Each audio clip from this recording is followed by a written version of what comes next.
पंजाब में हाल ही में एक नया कानून लाया गया है जो रोजमर्रा इस्तेमाल की कुछ चीजों, खासतौर पर तेजाब की खरीद और फरोख्त को हमेशा के लिए बदल सकता है। आज हम इसी कानून यानी पंजाब एसेट कंट्रोल एक्ट 2025 की गहराई में जाएंगे और देखेंगे कि इसका असल मतलब क्या है। तो सबसे पहला सवाल जो जहन में आता है वो यही है कि आखिर तेजाब जैसी आम चीज के लिए एक पूरे कानून की जरूरत ही क्यों पेश आई। आइए इसकी वजूहात को समझने की कोशिश करते हैं। इस कानून को समझने के लिए सबसे पहले हमें मसले की जड़ तक पहुंचना होगा, यानी ये जानना होगा कि तेजाब की फरोख्त को कंट्रोल करना इतना जरूरी है ही क्यों। अच्छा, तो सबसे पहले ये वाजे कर लें कि जब कानून तेजाब की बात करता है तो इसका मतलब क्या है। ये सिर्फ लेबोरेटरी में इस्तेमाल होने वाला केमिकल नहीं है, इसकी तारीफ बहुत वसी है। मतलब कोई भी ऐसी चीज जो इंसानी जिस्म को शदीद नुकसान पहुंचा सकती है वो इस कानून के दायरे में आती है। और यहीं पर एक काफी दिलचस्प बल्कि हैरान कुन बात सामने आती है। ये कानून सिर्फ उन तेजाबों तक महदूद नहीं जिनका हम आम तौर पर सोचते हैं, जैसे सल्फ्यूरिक या हाइड्रोक्लोरिक एसिड। इसमें कॉस्टिक सोडा और कॉस्टिक पोटाश जैसी चीजें भी शामिल हैं जो अक्सर सफाई के लिए इस्तेमाल होती हैं। इससे इस कानून का दायराकार बहुत ही वसी हो जाता है। तो जब मसला इतना बड़ा और वसी है तो इससे निपटने के लिए हुकूमत ने क्या कदम उठाया, यही चीज हमें इस नए एक्ट यानी पंजाब एसेट कंट्रोल एक्ट 2025 की तरफ ले आती है। इस एक्ट का मकसद उसकी इब्तिदाई लाइन में ही बिल्कुल साफ लिखा हुआ है। पंजाब में तेजाब के पूरे कारोबार को, इसकी तैयारी से लेकर फरोख्त तक, हर कदम को एक ज़ाब्ते के तहत लाना और उसकी निगरानी करना।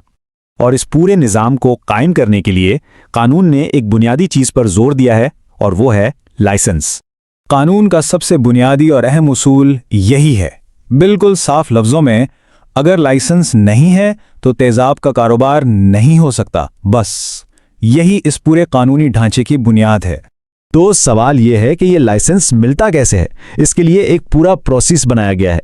पहले डिप्टी कमिश्नर को दरखास्त देनी होगी, फिर कारोबारी जगह की वेरिफिकेशन होगी, उसके बाद 7 दिन के अंदर फैसला हो जाएगा और अगर सब ठीक रहा तो 2 साल के लिए लाइसेंस जारी कर दिया जाएगा। लेकिन कहानी यहां खत्म नहीं होती। लाइसेंस मिल जाना सिर्फ पहला कदम है। उसके बाद बेचने वालों को कुछ बहुत सख्त कवानीन की पाबंदी भी करनी होगी। लाइसेंस मिलने के बाद दुकानदारों पर कई जिम्मेदारियां आती हैं, जैसे कि उन्हें अपना लाइसेंस दुकान में ऐसी जगह लगाना होगा जहां सब देख सकें। हर खरीदो फरोख्त का एक मुकम्मल रिकॉर्ड रखना होगा और सबसे अहम, ये लाइसेंस किसी दूसरे शख्स को ट्रांसफर नहीं किया जा सकता। इस कानून में एक पाबंदी ऐसी है जिस पर कोई समझौता नहीं हो सकता, और वो ये है कि किसी भी सूरत में 18 साल से कम उम्र के किसी भी शख्स को तेजाब नहीं बेचा जा सकता। ये एक बिल्कुल वाज़ेह और सख्त हिदायत है। और ये कानून सिर्फ इस बात पर ही नहीं रुकता कि किसको बेचना है, बल्कि इस पर भी सख्ती करता है कि कैसे बेचना है, यानी पैकेजिंग के भी कवानीन हैं। हर बोतल या कंटेनर सील बंद होना चाहिए, इस पर बेचने वाले का नाम और लाइसेंस नंबर लिखा होना चाहिए, और सबसे जरूरी, सुर्ख हरूफ में खतरनाक का लेबल लगा होना लाजमी। अच्छा, कवानीन तो बना दिए गए, लेकिन अगर कोई उन पर अमल ना करे तो फिर क्या होगा। चलिए देखते हैं कि कानून तोड़ने की कीमत क्या हो सकती है। यहाँ कानून ने खिलाफ वर्जियों को 2 अलग अलग हिस्सों में तकसीम किया है। एक है आम कानून शिकनी, मतलब किसी भी छोटे मोटे रूल को तोड़ना, और दूसरी, जो कि बहुत संगीन है, वो है ऐसी गफलत करना जिससे किसी इंसान या उसकी प्रॉपर्टी को नुकसान पहुंचे। और जाहिर है दोनों की सजाएं भी बिल्कुल मुख्तलिफ हैं। अगर कोई आम कानून की खिलाफ वर्जी करता है तो उस पर 5 लाख रुपए तक का जुर्माना हो सकता है और इसके साथ साथ 3 साल तक कैद की सजा भी हो सकती है। लेकिन अगर किसी दुकानदार की गफलत से किसी को नुकसान पहुंचता है तो फिर मामला बहुत संगीन हो जाता है। जुर्माना सीधा डबल होकर 10 लाख रुपए तक जा सकता है और कैद की मुद्दत भी बढ़कर 5 साल तक हो सकती है। इससे अंदाजा होता है कि कानून इस जुर्म को कितनी संजीदगी से ले रहा है। तो इतने सख्त कवानीन और सजाएं, क्या ये सब मिलकर वाकई पंजाब को एक महफूज जगह बना सकते हैं? चलिए इसकी बड़ी तस्वीर को समझने की कोशिश करते हैं। ये कानून सिर्फ सजा देने के बारे में नहीं है, इसमें एक पूरा चेक एंड बैलेंस का निजाम भी बनाया गया है। मसलन अगर किसी को लगता है कि लाइसेंस के मामले में उसके साथ नाइंसाफी हुई है तो वो अपील कर सकता है।